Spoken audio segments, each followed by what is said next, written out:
Avant toute chose, si vous aimez l'Espagne comme moi, je vous serais reconnaissant de mettre un like, de mettre un commentaire, ou de vous abonner pour donner du sens à mon travail.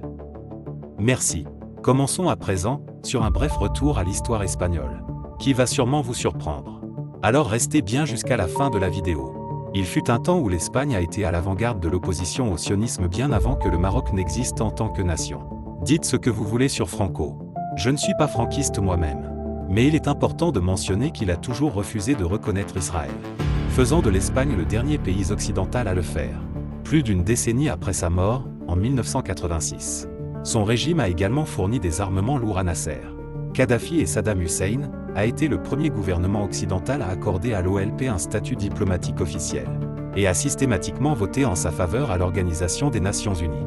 En fait, j'ai découvert des lettres entre Francisco Franco et Yasser Arafat exprimant un soutien mutuel, que je partagerai bientôt.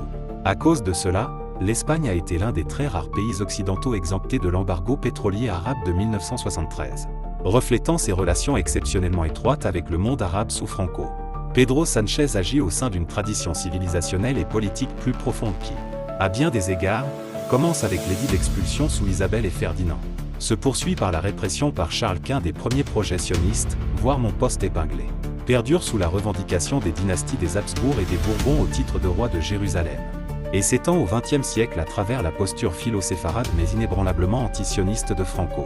À un niveau plus large, ces tensions reflètent une divergence de longue date entre les revendications sionistes de souveraineté juive en Palestine et la position hispano-catholique traditionnelle concernant la custodie chrétienne des lieux saints.